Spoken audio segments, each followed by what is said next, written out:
그 부분도 이제 공부를 하도록 하겠습니다. 특별히 예수님의 비유는 우리에게 시사하는 바가 커요. 왜냐하면 비유는 잘 못 알아듣고 이해할까봐, 잘 이해를 못할까봐 예수님이 직접 얘기하신 거예요. 비유에는 그 시대의 풍습이라든가 사람들의 문화가 다 담겨 있습니다. 그래서 그것들을 이해하면 이래서 이런 얘기를 하는구나 라는 걸 이해할 수 있거든요. 그런 차원에서 예수님의 비유, 천국에 가는 비유들은 아주 중요한 비유들이니까 한번 저희들이 살펴보도록 하겠습니다. 41페이지 2번 천국의 예에 관해서, 천국은 마치 이렇게 가지고요 나왔죠. 1. 예수님께서 사용한 천국이라는 용어는 다음에 나오는 개념들 중 하나 혹은 양자 모두를 가리킬 수 있다. 둘 중에 하나예요, 아니면 둘 다든지. 창조로부터 천년왕국 때까지 하늘에서 인간의 역사를 통치하시는 성부 하나님의 일반적인 통치, 그거를 천국이라고 얘기하는 거예요.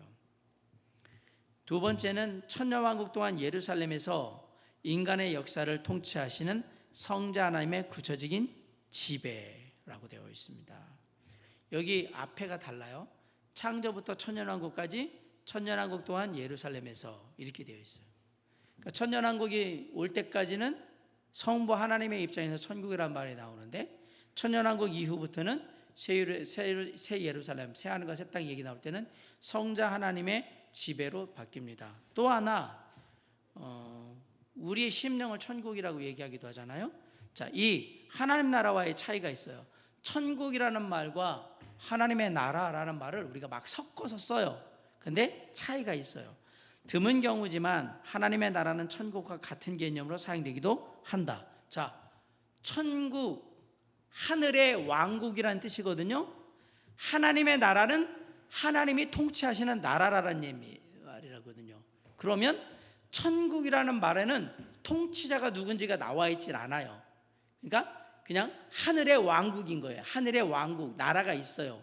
그런데 하나님의 나라는 이 나라가 하나님이 다스리는 나라입니다, 이렇게 딱 분명히 개념을 하고 있어요. 그래서 천국과 같은 개념이면서도 다르다라는 얘기를 하는 겁니다. 가장 일반적인 의미는 세상과 반대되는 개념으로 거듭난 자가 가는 나라를 나타낼 때는 뭐라고 한다?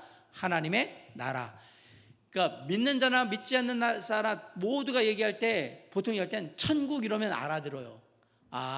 하나님이 통치하시는 나라가 천국이라고 부르나 보다. 그런데 놀랍게도 믿는 사람한테는 뭐라고 얘기하냐면 하나님의 나라, 이렇게 특정져서 얘기하고 있다라는 얘기입니다.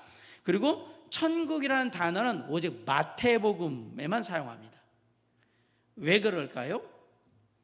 그 외에 천국이라는 단어가 딱 한 번 나오는데, 디모데후서 4장 18절에 구원과 관련해서 그의 천국 이렇게 나오고, 그러니까 마태복음만 천국은 마치 천국 이렇게 나오고, 마가, 누가, 요한복음 여기는 천국이라는 단어가 안 나와요. 하나님의 나라 이렇게 나온단 말이에요. 그럼 왜 마태복음에만 천국이라는 말을 쓰고 있을까? 똑같은 하나님의 나라를 얘기하는 것 같은데 왜 그럴까요? 그러면 이제 우리가 복음서를 마태, 마가, 누가, 요한이라고 할 때 복음서의 특징을 알아야 되는데, 마태복음은 왕이신 하나님 예수 그리스도를 많이 강조하는 책이거든요. 그러니까 왕이신 하나님 예수 그리스도께서 통치하신 나라를 뭐라고 했냐면 천국이라고 했던 거예요. 천국, 하늘나라가, 이분이 다스리는 하늘나라가 천국이 천국. 그래서 Kingdom of Heaven, 하나님의 나라는 Kingdom of God. 이게 다른 거예요. 그런 의미에서 독특하게 하나님은 의도적으로 마태복음에서는 어떤 단어를 쓰냐면 천국이라는 단어를 쓰고 있다. 예수 그리스도의 통치에 대한 얘기를 강조하기 위해서 의도적으로 그렇게 단어를 사용하고 있다라는 얘기입니다. 자, 마가복음은 어떤 예수 그리스도를 보여주죠?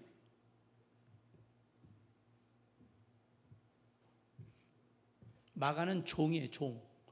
종으로 이 땅에 오신 예수님. 누가복음은 인자, 사람의 아들로 이 땅에 오신 예수님. 요한복음은 하나님, 메시아 하나님으로 이 땅에 오신 예수 그리스도를 보여주는 거예요. 왕으로 이 땅에 오셨고, 종으로 오셨고, 인자로 오시고, 메시아로 오시고, 마태, 마가, 누가, 요한 다 달라요.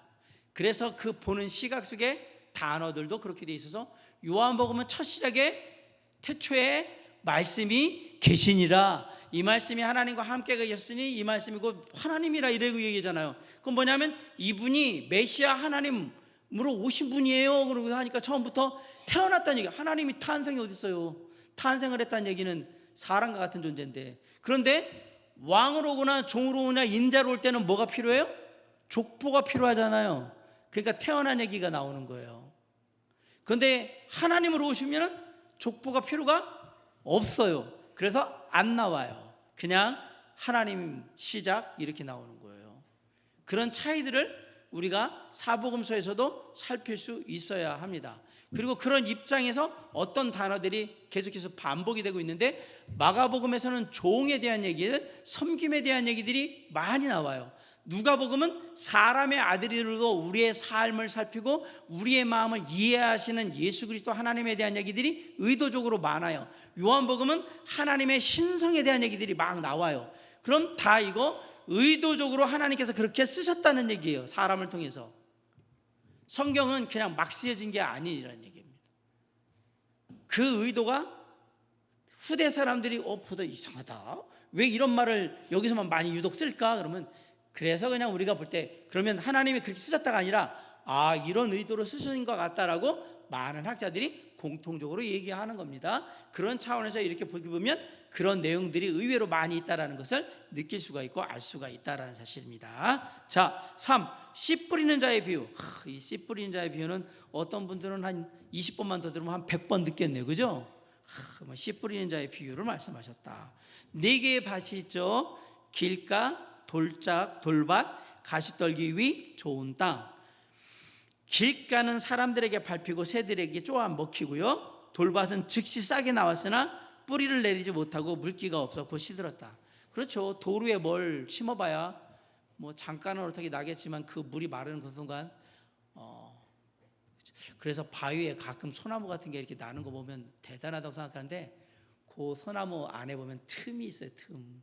거기로 뿌리를 내려가지고 요 녀석이 바위 틈에 요쪽 수분이나 양분을 빨아서 나는 거지, 하나도 없는 바위에다가 소나무 붙여보세요. 여기 사나? 못 살아요. 그 틈이 있는 거예요. 그 약간의 틈, 그거로 사는 거예요. 가시떨기 위, 가시가 그 씨의 성장을 막았고요, 좋은 땅 30배, 60배, 90배의 열매를 얻었다. 주께서 그 비유를 설명하시는데, 씨 뿌린 자와 같이 밭의 비유를 얘기했고, 길가밭은 이러나, 그리고 영적인 것을 다 설명을 해줬어요. 이거는 이런 비유에서 길가는 이거다, 돌밭은 이거다 이렇게 얘기해주면 그게 그 뜻인 거예요. 그걸 또 길가에 말씀을 받으나 즉시 사탄을 와서 짓밟고 삼켜버린다는 건 이런 뜻이다, 그렇게 볼 필요가 없다 이 얘기입니다. 여기서 보면 사람들에게 밟히고 새들에게 쪼아먹혔다라는 말을 말씀을 받으나 즉시 사탄이 와서 짓밟고 삼켜버린 자라고 그랬으면, 자, 사람이나 새들은 좋은 의미입니까? 나쁜 의미입니까? 나쁜 의미죠. 그죠? 여기서 지금 그 얘기를 하는 거예요. 여기서 말하는 새들도 안 좋은 의미예요. 씨를 다 쪼아먹고 이러는 거니까 이렇게 본단 말이에요. 말씀을 받았지만 즉시 사탄이 와서 짓밟혀 삼켜버리는 것을 길가라고. 복음을 전해도 반응도 안 해요. 이런 사람들은요. 즉시라고 그랬어요.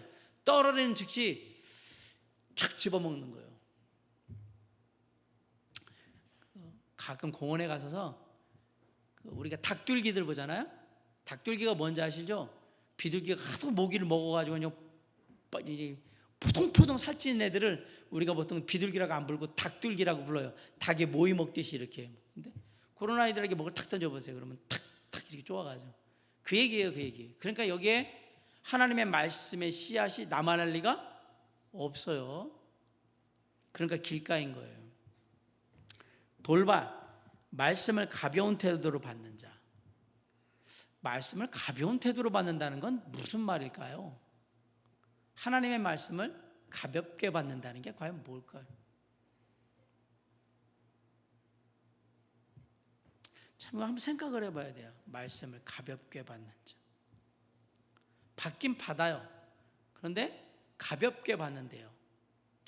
뭐 말씀대로 되면 좋고 안 되면 말고, 뭐 언제는 내가 말씀 믿고 살았나? 말씀을 가볍게 받는 거죠. 그래서 말씀대로 축복과 은혜가 되는 말씀은 그렇게 되기를 간절히 바라지만, 하나님의 말씀대로 제가 지난주에 설교하듯이 많은 사람들이 예수 믿으면 다 잘 될 거라 생각하고 형통하고 뭐 은혜는 넘치가운데 막 그럴 것 같은데, 제가 분위기 깨서 처음에 미안하다고 얘기했잖아요. 예수 믿는 것 때문에 왕따 당할 수도 있고 더 가난할 수도 있는데 그런 말씀은 안 받는 거지. 싹 모르는 척하고 가볍게 받겠다 이 얘기. 왜? 내가 원하는 말씀은 내가 받고 아닌 건 안 받고, 이렇게 가볍게 받는 태도예요. 하나님의 말씀이 내 취사 선택에 의해서 받아들여진다? 그건 이미 말씀이 아닌 거예요.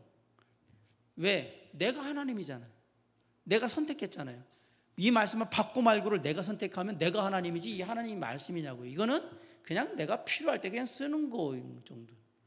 그런데 의외로 이런 분들이 많습니다. 말씀이 전해지면 뭐 그냥 좋은 말씀 들었다고 생각하고 지나가지 뭐. 왜? 나는 싫거든 이게. 하나님의 말씀은 내가 좋든 싫든 그냥 듣는 거예요. 그리고 내가 원하든 원하지 않든 말씀대로 해야 되는 거예요. 이걸 취사 선택하는 그 순간에 사실은 실질적인 하나님은 누가 되는 거예요? 내가 되는 거예요. 내가. 하나님의 말씀은 나에게 취사 선택의 권한을 주지를 않아요. 그냥 말씀대로 하라고 하지. 물론 신앙의 선택이 그거 할 건지 말 건지는 내가 선택하는데, 우리의 당연한 선택은 뭐 해야 되는 거예요? 항상 하나님의 말씀대로 선택해야 되는데, 이게 지나가지고 뭐 하고 말고도 내가 막 한다. 그러면 실질적인 하나님은 하나님이 아니고 내가 하나님이. 내가. 우리에게는 그런 사실 권한은 없습니다. 주님의 말씀이 말씀하시면 그냥 네라고 하고 하는 거지, 거기에 어떤 것도 합리화도 안 됩니다. 그건 태도가 아니니까. 가시떨기위, 말씀을 받으나 세상의 쾌락과 함께 지내려는 자, 세상적인 것들을 그 말씀이 막아버리는 경우. 근데 가시떨기위에는 일단 나긴 나는데 강하게는 못 나요. 저는 제가 제천에 있을 때 교회 한쪽 담이 장미였어요. 장미덩굴로 다 돼 있었어요. 중간중간에 도라지를 심어놔서 이렇게 나는 걸 보는데 참 재미난 걸 제가 봤어요. 장미덩굴이 없는데 도라지 나는 건 도라지가 쫙 올라와요. 그리고 이것도 좀 통통하게 이렇게 뭐라 그럴까요? 튼실하게 올라오는데, 가시떨기 들어오는 놈은 이렇게 오면서 이렇게 얇게요. 이거 조금만 하면 똑 부러질 것 같지. 이렇게 가지고 이렇게 그 틈으로 막 올라오는 걸 보면서 살겠다고 참 노력이 많다. 꽃이 피어 있으니까 제가 알겠죠, 도라지 꽃이. 그런데 강하게는 못 올라오더라고요. 그런데 도라지 꽃은 맞아요. 도라지가 올라온 거였어요. 근데 왜 그럴 수밖에 없을까? 그 가시덩굴 안에서 이거 살아나려고 막 하다 보니까 얘가 몸을 줄였어요. 그리고 제대로 쭉 올라오지도 못하고 이렇게 꺾어서 햇빛 따라 이런 식으로 이렇게 올라와 있더라고요. 신앙이 그렇다는 얘기입니다. 시험이 닥칠 때에, 어려움이 닥치면 세상적인 건 하고 싶고, 그래도 이 그리스도인다우니까 뭔가는 해야 되겠고, 그러면 모양은 나타내는데 힘을 쓰지 못하는 경우가 되는 거죠. 이게 가시떨기. 좋은 땅, 말씀을 정직하고 진실되게 받으며 이해하려는 마음으로 받는 자. 그러면 다 좋은 땅이면 좋은데, 그래서 항상 이 설교를 할 때에는 나는 무슨 밭입니까? 물어보면 사람들은 네 개를 생각하지만, 어떤 사람은 길가에서 돌밭으로 가고 있고, 어떤 사람은 돌밭에서 가시떨기로 가고 있고, 어떤 사람은 가시떨기로 좋은 땅으로 가고 있을지도 모르고요. 어떤 사람은 계속해서 좋은 땅을 유지하고 있을지도 모르고요. 간다고 해도, 길가에서 돌밭으로 간다고 해도 그 간 거리는 다 천차만별인 거예요.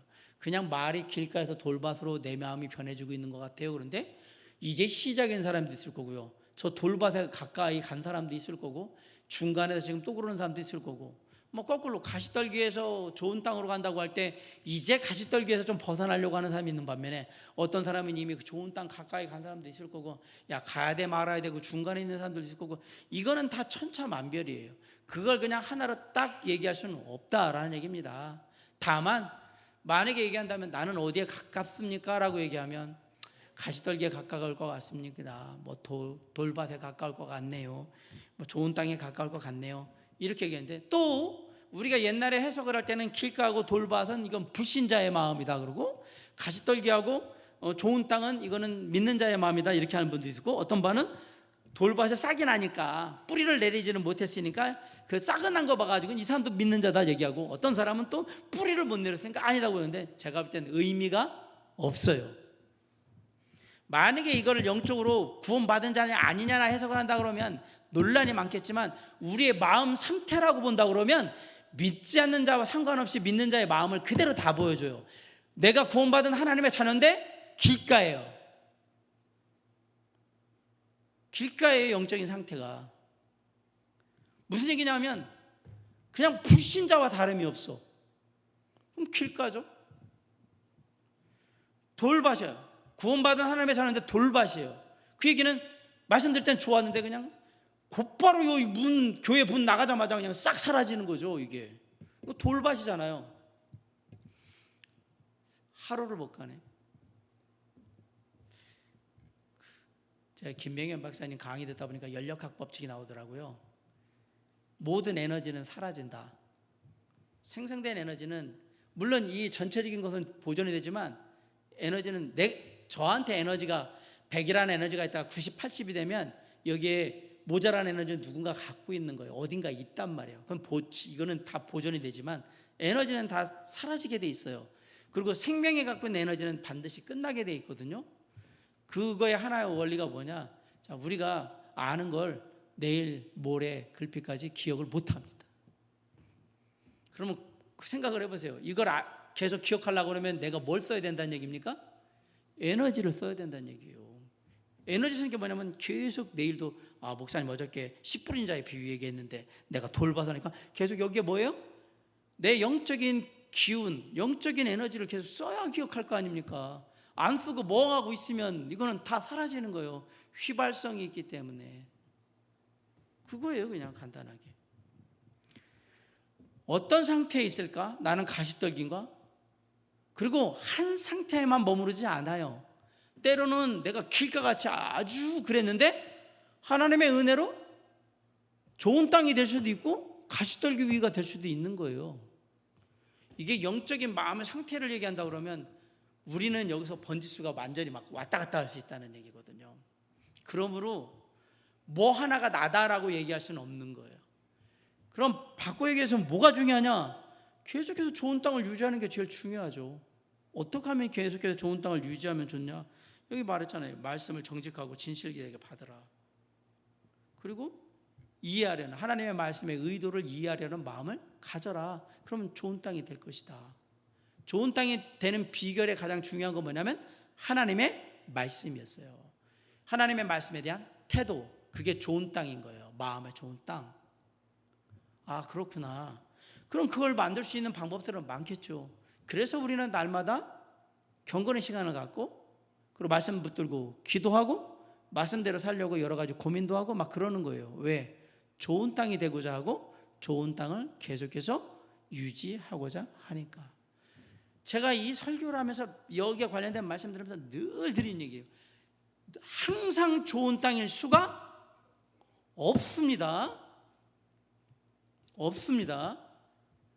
이게 뭐 우리 집사님들은 잘 아실 거예요. 지금 저기도 보면 여름에 뭐 그냥 한 일주일만 지나면 막 잡초가 막 이렇게 나잖아요. 쳐요. 치면 고주간, 제가 볼 때는 그냥 일주일 정도뿐이에요. 또 올라와요. 항상 좋은 땅일 수가 없어요. 바꿔 얘기하면 그러면 항상 좋은 땅이려면 어떻게 해야 됩니까? 그만한 영적인 수고가 있어야 되는 거잖아요. 계속. 바꿔 얘기하면 나에게서 악한 것이 올라올 수 있는 그런 것들을 쳐낼 수 있는 말씀의 능력, 힘이 계속해서 내 삶에서 이루어져야 돼요. 쉽게 말하면 하나님의 성령의 역사하신 가운데 말씀을 깨닫고 좋은 땅을 유지하고자 악한 것들을 버리고 내 삶을 깨끗이 지키려고 하는 그런 일들이 계속해서 이루어져야 된단 말이에요. 그래 좋은 땅이 될 거 아닙니까? 그리고 이전에는 보지 못했는데 보니까 이게 또 말씀을 막 하다 보니까 땅에 그냥 보니까 나온 거는 요만큼 돌멩이인 줄 알았더니 안에가 이만한 거. 그러면 있으면 뭐 해야 돼요? 그거 퍼내야 될 거 아니에요. 그 돌멩이 무거워요. 그럼 그것도 인생에 쉽게 말하면 내 마음 바깥으로 낑낑거리면서 갖다가 또 던져야 될 거 아닙니까? 그런데 항상 제가 이게 강원도 이렇게 돌아다니다 보면 좋은 막 그 양질의 토지가 있는 데는 항상 뭐가 있었냐면 바위 덩어리가 이따만한 것들이 밭 가운데 이렇게 툭툭 들어있는 경우가 상당히 많았어요. 그런데 땅의 토질로 봐서는 진짜 잘 관리를 해가지고 엄청 좋은 땅인데 바위가 막 어마어마한 바위가 굴러 들어온 바위가 거기 있었던 거잖아요. 이렇게 딱 있더라고요. 그래서 제가 거기서 영적인 기운을 우리 인생 가운데 우리의 여러 가지 부분이 다 좋은데 어느 한 부분은 해결하지 못하는 부분도 있을 수 있다는 얘기예요. 제가 그 얘기를 드리잖아요. 이 꼭 바위 덩어리 앉은 것 같이 이것만큼은 하나님의 말씀이 잘 나한테 안 되는 부분, 그게 제가 얘기 드렸잖아요. 그게 돈일 수도 있고, 그게 자식의 문제일 수도 있고, 그게 건강의 문제가 있을 수도 있고, 그게 친구의 문제일 수도 있고, 그게 내가 뭔가 하는 취미생활의 문제도 있고, 이게 그냥 바위 덩어리 같이 딱 앉아버리면 그 다음부터 안 되는 거예요. 다른 건 다 할 수 있겠는데 이거는 안 되는 경우가 있단 말이에요. 그러니까 좋은 땅이면 다 좋은 땅이면 좋겠지만 때때로 나머지 부분은 다 좋은데 어떤 영역은 쉽지 않은 부분이 있더라 라는 것도 우리가 이 씨 뿌리는 자에 비유해서 꼭 생각하셔야 하는 겁니다. 아울러서 좋은 땅이 되기 위해서는 계속해서 땅을 맨날 이렇게 파가지고는 좋은 땅이 오래되지 못합니다. 비료 주듯이 거름을 줘야 될 거 아닙니까? 양분이 될 수 있는 걸 줘야 될 거 아닙니까? 그럼 어디서 얻을까? 내 마음밭에 좋은 땅이 되기 위해서 양분? 그거 다 하나님의 말씀으로 오는 거예요. 양식을 계속해서 줘야죠. 양분을 줘야 될 거 아니에요. 그러니까 예배드리지 않고 말씀을 안 읽는 가운데 좋은 땅이 될 수 있냐? 천만의 말씀 만만의 콩떡 같은 얘기입니다. 되도 않는 얘기를 하지 마세요. 하나님의 말씀을 묵상하지 않고 배우지 않는데 좋은 땅이 될 수 있다? 그런 거는 예수 그리스도께서 그 십자가에 달려 죽으시고 부활하신 것 다음으로 기적이라고 생각합니다. 없어요. 그런 거는 우리가 꼭 기억해야 합니다. 좋은 땅을 이루기 위해서는 반드시 우리의 영적인 수고가 있어야 된다라는 것과 그 좋은 땅을 유지하는 것에 가장 중요한 것은 하나님의 말씀이라는 사실을 우리가 잊으시면 안 됩니다. 그것이 있을 때 우리는 옥토가 됐다라고 얘기를 하는 거예요. 똑같은 얘기로 목회자가 아무리 설교를 잘해도 좋은 땅이 아니면 그냥 울기는 꽹가리인 거죠. 근데 제가 그냥 여기서 되던 얘기를 막 하는데요, 좋은 땅인 사람은 또 들어요. 그리고 좋았다고 얘기해요. 뭐가 좋았는지 모르. 참 재미나게도 많이 얘기하는 거예요. 그럼 뭐가 중요합니까? 물론 좋은 말씀을 좋은 땅을 가진 마음의 상태에 좋은 말씀을 전하면 그게 베스트거든요. 근데 제가 불량 씨앗을 던져도요, 좋은 땅에서는 씨앗이 나요. 재밌게도. 물론 좋은 열매는 못 믿겠지만 나요. 이게 옥토기 때문에. 와, 그렇구나. 그래서 제가 목사님 말씀에 참 은혜가 됐습니다. 그러면 제가 항상 하는 얘기가 있어요. 좋은 마음으로 들어주셔서 은혜가 된 겁니다. 제가 아무리 천사의 소리를 얘기한다 할지라도 박장신 목사 얼마나 잘 알아두고 보자. 뭘 틀리나 봐야지. 은혜가 1도 안 됩니다. 1도 안 되고 끝나는 거예요. 그걸로. 그러면 그거 하자고 여기 교회 오셨다면 죄송하지만 목사인 저를 바꾸시든지 교회를 바꾸시는데 둘 중에 하나를 하셔야 돼요. 은혜를 못 받아요. 그렇게 돼가지고. 좋은 마음으로 들으면 내게 유익이 되는 게 있는데 좋은 땅이니까 이게 길가가 되면 아무리 좋은 씨앗 뿌려도 다 좁아먹어서 없어요. 안 된단 말이에요. 저는 목회자로서 책임을 면하기 위해 이 얘기를 하는 게 아니라 저는 저의 책임을 다할 거예요. 말씀을 전하는 자의 책임은 저한테 있는 거고 여러분은 그거에 관여할 아무런 것도 없잖아요. 그럼 여러분은 하나만 하면 되는 거예요. 뭐만? 좋은 땅이 되고자 하는 그 마음의 상태만 유지하려고 노력하시면 되는 거지, 제가 좋은 씨앗을 뿌리냐 안 뿌리냐는 여러분의 관심사가 아니에요. 그냥 여러분의 기도 제목은 될 수 있어요. 그러나 그건 여러분이 어떻게 조정을 못해요. 그건 제가 하는 일이거든요. 좋은 씨앗을 뿌리는 건 제가 해야 될 일이니까 그건 저의 책임에 두고 제가 열심히 할 테니까. 그러나 그것을 인해서 오히려 신경 써야 될 것을 신경 쓰지 못하면 내가 좋은 땅을 유지할 수가 없다라는 얘기를 드리는 겁니다. 우리의 마음은, 우리의 신앙은 항상 옥토이길 원하죠. 그리고 옥토로 하루라도 이틀이라도 더 유지되길 원하죠. 그게 우리의 영적인 바람인 거예요. 그걸 하도록 노력하자. 그 얘기를 하고 있는 겁니다. 그래서 씨 뿌리는 자의 비유를 조금 더 다양한 측면에서 이렇게 하나씩 말씀을 영적으로 한번 살펴보면 여러 가지 많은 적용들이 우리 안에서 이루어질 수 있다라는 사실을 우리가 알게 되는 겁니다. 자, 4. 가라지 비유. 어떤 주인이 자기 밭에 좋은 씨를 뿌린다. 밤중에 그의 원수가 와서 그 밭에 가라지를 뿌리고 간다. 주인은 곡식이 뽑힐까 염려하여 가라지를 뽑으려 하지 않는다. 이거 잡초 뽑아보신 분들, 그리고 저는 평택에서 자랐기 때문에 논에 잡초 나는 거 너무 많이 봐요. 피라고 하는 거. 뭐가 더 뿌리를 깊이 내려 있냐? 피는 절대 혼자 죽지 않습니다. 잘못 뽑으면 그냥 왕창 뽑힙니다. 그냥 벽까지 다 뽑혀요. 진짜. 그래서 하나하나 조심해서 다 뽑아야 돼요. 이거 근데 피를 안 뽑으면 나중에 피밭이 됩니다. 피밭이. 저는 농촌 출신이기 때문에 너무 잘 알아요. 아, 참, 그러면 힘들어요. 그렇게 돼버리면. 근데 원수가 언제? 밤에 몰래 와서 싹 뿌렸어요. 추수 때까지 기다려 추수꾼들이 곡식을 먹고 곡간을 접을 때 가라지를 부스러기 하는 계획을 세운다. 자, 근데 추수 때가 되면 이게 드러나요. 자, 우리는 알지만 밀이나 이런 것들은 다 열매를 맺으면 열매 맺는 모습들을 다 내주잖아요. 결국 그 피에서는 나올 수 있는 열매는 없거든요. 얘는 불쏘시개로 가는 거예요. 그때까지 가면 사실은 우리가 뭐 집이라고 얘기하는 걸 태운다고 그러면 여기 그냥 같이 가버리면 끝인데, 터는 건 저기만 터니까, 쌀만 터니까, 벼만 터니까. 그러니까 나중에 되면, 근데 생각해보세요. 한 번 생각해 볼 때 논에서 이 피가 자라기 시작하면 피가 양분을 빨아먹어요. 사실 많으면 벼의 생육에 해가 돼요. 그렇기 때문에 뽑아온 건데, 안 되면 어떻게 해야 되느냐? 인내하고 기다려야 된다는 얘기예요. 언제? 철회할 수 있을 때까지. 지금 그 얘기거든요. 주인은 주님이고요, 밭은 세상이고요, 좋은 씨는 성도예요. 그 원수는 사탄이고 가라지는 불신자들이다. 와, 이렇게 얘기하니까 또 지금 막 여러분 이 얘기를 이렇게 많이 넣어요.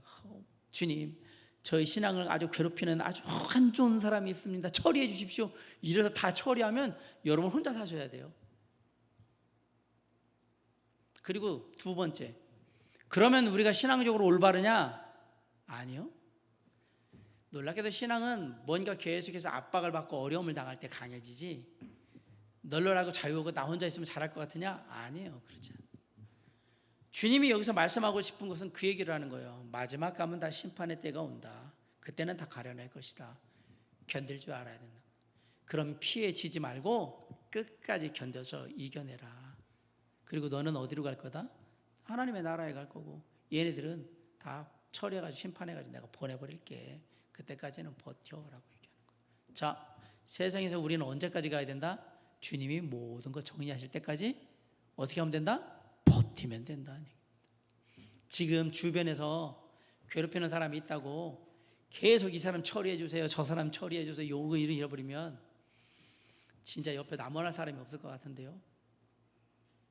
그리고 그 모든 요구가 다 온전한 요구가 아닐 수도 있고요. 주님이 때가 되면 그들의 잘잘못을 다 가려서 심판하시겠다고 얘기하는 겁니다. 그게 천국에 들어오는 사람과 못하는 사람의 차이인 거니까 그게 가라지의 비유입니다. 다섯 번째, 씨 뿌릴 때부터 추수할 때까지의 비유. 이 땅에 전해진 복음이 우리가 알지 못하는 사이에 결실을 맺게 되고, 그러다 추수하는 시가 되면 반드시 심판하신다. 추수하는 시가 되면 심판하신다. 바꿔보면 추수의 때는 믿지 않는 자들에게는 그러니까 뿌려진 씨앗에 대해서 거둘 때에는 열매를 내지 못하면 심판이 있는 거니까. 그 얘기가 천국의 비유예요. 자, 겨자씨. 겨자씨가 이 세상에 심겨질 때, 복음이 이 세상에 심겨질 때는 매우 작다. 그러나 그것은 자라서 정원의 모든 나무들 교회보다 크게 되며 새 하나님의 자녀들이 그것에 기댈 수 있을 만큼 자란다. 이거는 겨자씨 비유에 대한 긍정적인 해석이고, 밑에 있는 2번 겨자씨, 믿음이 자라서 나물, 부드러운 믿음을 지나 나무, 딱딱하게 굳게 믿음이 되므로 공중의 새들, 악한 세력이 그것을 이용한다는 것을 의미한다. 이렇게 해석까지는 이건 부정적인 해석입니다. 그러니까 긍정적인 해석, 부정적인 해석이 두 개가 다 있습니다. 7번의 누룩과 천국의 비유는 여자, 신부인 교회가 가로 서말 하나님의 자녀들 속에 갖다 넣은 누룩, 하나님의 말씀 또는 복음과 같다.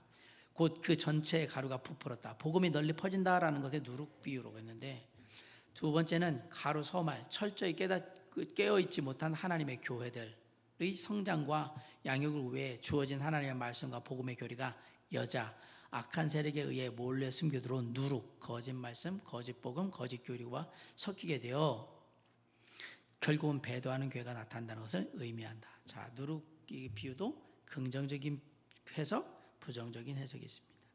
한글 성경에는 숨겨놓다, 몰래 숨겨 두려웠다, 이 얘기 숨겨놓다라는 단어가 없었어요. 그런데 영어 성경에는, 원어 성경엔 있습니다. 이 두 가지로 이것은 논란이 많아요. 왜냐하면 긍정적인 해석과 부정적인 해석이 아주 극명하게 이렇게 아예 반대 방향으로 되어 있거든요. 참고로 그냥 여러분에게 말씀을 드리는 거고요. 대부분의 참 재미난 것은 저희들 같은 세대주의는 다 밑에 있는 부정적인 것으로 해석을 합니다. 겨자씨 비유나 누룩의 비유를 그렇게 봅니다. 그런데 놀랍게도 언약신약을 하는 분들은 긍정적으로 봅니다.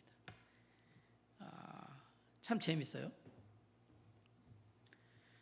그러나 비유는 비유일 뿐이고요. 우리가 생각할 수 있는 것은 왜 겨자씨 비유를, 천국은 침노하는 자의 것이니 라는 게 천국을 침노하는 대상으로 본다 그러면, 어떤 사람들은 천국은 침노하는 것이라는 거예요. 그 천국을 뭘 공격해요, 천국을.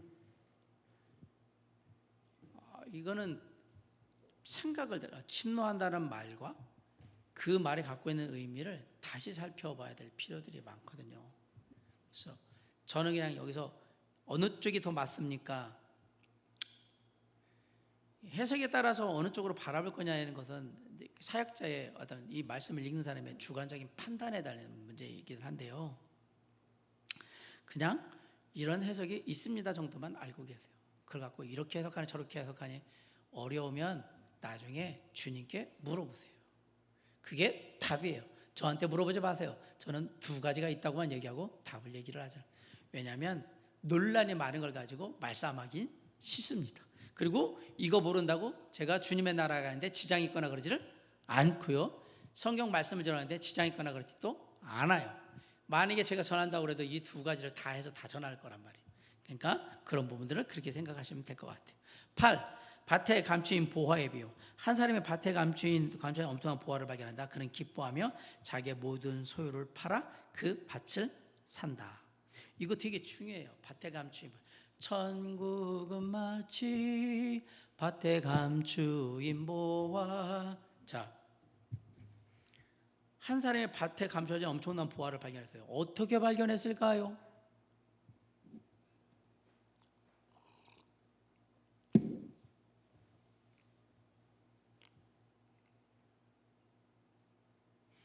밭에 감추인 보화를 밤에 가서 다 삽질을 했나요? 몰래, 땅 주인 몰래, 밭 주인 몰래 막 밤마다 가가지고 삽질한 거예요? 이거 어떻게 발견했겠을까요? 이거 보화가 있는 걸. 그냥 상식적으로만 생각해 보세요. 밭에 감추인 보화를 어떻게 했을까? 이 사람 이 밭을 파봤다는 얘기잖아요. 그렇잖아요. 파봤다는 얘기잖아요. 이 사람 뭐 하는 사람이지? 일꾼일 가능성이 제일 높을 거 아닙니까? 일단 두 번째, 일꾼인데 사실 이 밭에 이 감추인 보화는 누구 겁니까? 원하긴 주인 거죠.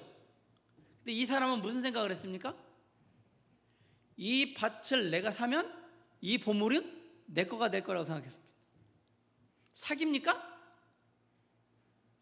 사기냐고. 이게 성경은 아무 얘기를 안 해요. 왜? 어차피 주인은 이게 있는지도 몰라요. 알려주지 않는 한 알 수가 없어요. 왜? 주인은 한 번도 밭을 파본 적이 없기 때문에. 자, 아까 말씀드렸어요. 일꾼으로 아마도 그런 것 같다고 그랬어요. 자, 갑자기 일꾼이 제가 농사 짓고 싶습니다. 이 밭을 저한테 파세요 라고 얘기를. 그럴 때 과연 일꾼은 어떻게 얘기했을까? 아주 비싼 값을 줬을까? 잘 모르죠. 그러나 이 사람이 혹해서 금방 팔 수 있는 가격을 제시하면 딜을 안 해도 되잖아요, 협상을. 아마 그 정도에 가깝겠죠? 근데 한 가지 생각해야 될 게 있어요. 밭에 뭐하러 온 사람이라고 그랬죠? 만약에 일하러 온 일꾼이라면 이 사람이 돈이 많을까요, 적을까요? 그렇게 많지 않았을 거예요. 자기의 모든 소유를 팔았다고 하는 것은 그냥 탈탈 털었다는 얘기입니다. 대출 다 받았다는 얘기입니다, 지금으로 말하면. 근데 이 사람은 그 일을 기꺼이 하는 겁니다. 왜?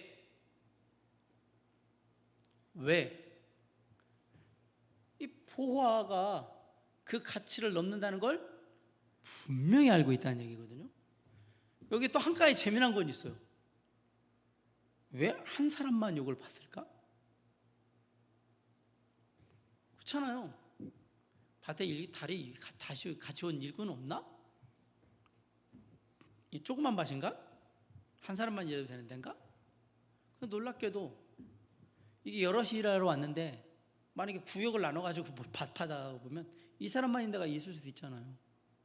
아무튼 제가 볼 때는 이게 밭을 파러 온 거 봐서는 혼자 파러 오고, 우리가 보통 밭일을 할 때 혼자 하는 경우는 조그만 밭이나 뭐 텃밭이나 그렇게 하지, 이 지금 내용을 봐가지고는 그런 밭은 아닌 것 같고, 근데 그쪽을 이 사람이 파고 있었던 것 같고, 뭐 느낌이 그래요. 중요한 건 밭에 오른 일꾼이기 때문에 많은 돈을 가진 사람은 아닙니다. 그럼에도 불구하고 자기의 모든 소유를 팔았다 그랬습니다. 바꿔 얘기하면 자기가 돈이 될 수 있는 모든 것을 다 모았다, 이 밭을 살 수 있는. 그거 얘기하는 거거든요. 신용대출 다 받는 거죠. 왜? 이 보화의 가치가 엄청나기 때문에. 자, 묻습니다. 이 사람은 밭을 사려고 하는 걸까요? 보화를 가지려고 하는 걸까요? 당연하잖아요. 보화를 가지려고 하는 거예요. 밭이 지금 중요한 게 아니에요. 보화를 갖기 위해서 뭐가 지금 필요한 거예요? 이 밭이 내 밭이 되는 게 필요할 뿐이지 이 밭이 필요해서 사는 게 아니란 말이에요. 거기에 보화가 있기 때문에. 자, 우리가 보화가 예수 그리스도예요. 감춰져 있어요. 그냥 천국이라 그래요. 천국에 감춰져 있어요. 내가 알았어요. 천국이 어마어마한 보화 같은. 근데 사람들은 얘기할 거예요. 그 밭을 왜 사? 돈도 없으면서. 놀라운 것은 나는 알고 있어요, 보화가 있다는 거. 근데 야, 거기에 보화가 있어라고 얘기하면 큰일 나요. 왜? 다른 사람이 내가 부르는 값에 2배를 부를 수도 있어요. 얘기를 안 해요. 그러면 천국은 많은 사람들한테 알려줘야 되는 거잖아요. 근데 이렇게 감추면 되나요? 라고 물을 거예요. 여기서는 그 얘기를 하려고 하는 게 아니에요. 이것이 어떤 가치를 가지고 있느냐를 얘기하려고 하는 거예요. 이게 감춰져 있냐 이 얘기를 하려고 하는 게 아니라 그 감추인 보화를 얻기 위해서. 천국은 그런 건데 사람들은 그 천국을 얻기 위해서 자기의 모든 것을 다 쏟아부어도 될 만한 가치가 있다라고 생각을 합니까? 라고 물어보고 싶은 거지, 감춰졌냐 안 감춰졌냐 누구한테 알려줬냐 이런 걸 물어보려고 하는 게 아니거든요. 얼마나 가치 있게 생각하느냐, 그것만 얘기하기 위해서 하는 거예요. 그러면 우리가 이 이야기를 보면 어떤 부분은 이거 왜 이러지? 라고 생각하면서 좀 약간의 뭐라 그럴까요? 논리적으로 우리가 생각할 때 이거 이상한데? 뭐 그러면 아까 말한 대로 그런 얘기인 거 되는 거죠. 돈도 없는데 막 사고 그러니까 말도 안 하고 막 이런. 이게 천국은 알려줘야 되는 건데 왜 안 알려주고 이럴까? 그걸 얘기하려고 하는 게 아니라 그만큼 우리의 모든 가치를 다 쏟아서 얻을 만큼 가치 있는 게 천국이다. 그럼 왜 감춰졌다고 얘기했느냐? 그것을 누군가 수고해서 이걸 해보지 않는 한 모른다라는 얘기를 하는 거예요. 아까 얘기했잖아요. 이 밭의 주인은 누굽니까? 이 사람이 아니고요, 주인이에요. 주인이 파봤다면 주인이 알겠죠. 그러면 가만히 생각해 보세요. 여기엔 간단한 의미입니다. 이 밭의 주인이 이 보화가 있는지를 몰라요. 그러면 천국은 누구나 가질 수 있는 거였어요, 사실은. 그러니까 이 모든 것의 주인은 나. 근데 한 번도 그런 노력을 한 적이 없어요. 이 사람은 그걸 한 거고. 해서 알았던 거. 그 얘기를 하려고 하는 거지. 이게 맞냐 틀리냐 막 이렇게 생각하기 시작하면 이것도 이상한데 이렇게 돼요. 여기는 가치에 대한 얘기를 하려고 했다라는 사실만 알면 돼요. 똑같은 묘가 값진 진주의 비유예요. 진주 장사가 매우 값진 진주라는 발인데 여기도 봐봐요. 진주 파는 거예요. 값진 진주 발견하고 이거 다 사세요 그랬더니 내가 알기로는 이거 똑같은 건데 왜 그러지? 이거 값진 걸 알았던 거예요. 가치를 아는 자만이 얻을 수 있다. 이 얘기를 지금 하려고 하는 거잖아요. 그물의 비유. 여기는 커다란 그물에 바다에 던져서 온갖 종류의 고기를 잡는다. 어부는 잡은 것 분류하여 좋은 고기는 그리지 않고 나쁜 고기는 내어버린다. 자, 다 잡혔다고 다 좋은 고기냐? 아니에요. 옛날에 제가 알기로는 아구가 옛날에는 쓸모없는 생선이라 막 버렸대요. 지금 우리가 아구탕 먹고 아구찜 먹는데 그거 쓸모없다고 동네 사람들 막 버리고 있대요. 근데 그게 지금 비싼 생선이 됐어요. 어부는 비싼 것만, 그 어부들이 나갔을 때 잡다한 고기를 막 잡는 게 아니라 비싼 고기가 좋은 거니까. 수구를 들어가려고 그러면 비싼 걸 잡아야 그게 몇 마리만 잡아도 비싼 거지, 싼 거를 몇백 마리 잡느니 비싼 거 한 마리 잡는 게 나은 거잖아요. 그렇게 가져오는 거거든요. 그냥 그걸 하겠다는 얘기는. 그런데 비싼지 아닌지를 어떻게 하냐? 그 사람은 아는 거예요. 어부는 알잖아요. 좋은 고기가 뭐고 뭐 이거 버려야 될 고기가 뭔지. 자, 결국은 그 가치를 아는 자만이 그것을 얻을 수 있다라는 얘기를 밭에 감추인 보화, 진주, 물고기 비유를 하면서 우리에게 얘기하는 거예요. 천국은 그런 거란 얘기예요. 다 알 수 있는 게 아니다. 그러면 어부, 여기도 똑같이, 야, 생선 잡고 어부 물고기 잡으러 갔는데 그럼 옆에 있는 사람들은 좋은 고기인지 몰라? 그 얘기를 하려고 하는 게 아니고, 그 가치를 아는 자만이 그것을 소유할 수 있습니다. 누릴 수 있습니다. 그러면 우리는 그러면 성경이 우리에게 묻는 거예요. 당신은 천국의 가치를 아십니까? 라고 물어보는 거예요. 네. 그러면 당신은 그 천국을 얻기 위하여, 내 삶에 그것을 얻기 위하여 나의 모든 소유를 다 팔아서 천국을 밭에 감춘 보화를 사고 진주를 값진 진주를 사고 좋은 물고기를 나누시 그렇게 살 의향이 있으십니까? 네. 이걸 물어보는 거예요. 다른 의도 없습니다. 그거 물어보는 거예요. 그만큼 가치 있는 것을 알아야 된다.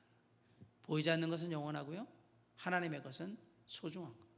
값을 따질 수 있는 건 아니니까 그 가치를 알아야 된다.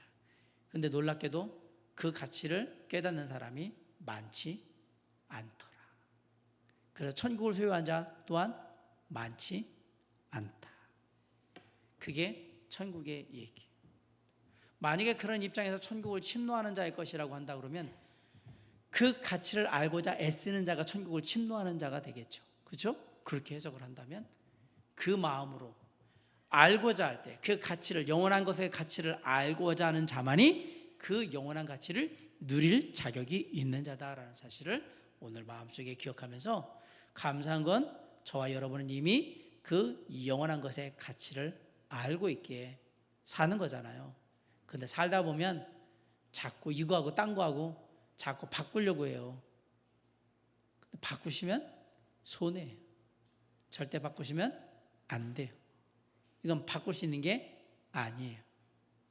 우리의 인생에서 당장은 힘들지만, 당장은 괴롭고 막막하지만 바꿀 수 있는 것과 바꿀 수 없는 것이 있다면 하나님의 나라 천국은, 우리에게 임한 이 나라 천국은 바꿀 수 있는 게 아닙니다. 그것을 오늘 마음속에 새기고 집으로 돌아가시는 우리 모두 되시길 간절히 바랍니다. 기도하겠습니다. 사랑과 은혜가 풍성하신 아버지 하나님, 하나님의 나라 천국은 엄청난 가치를 가진 보화와 같고 아주 값진 진주와 같으며 어부가 찾는 좋은 물고기, 가치가 있는 물고기와 같다라고 오늘 비유를 하고 있습니다.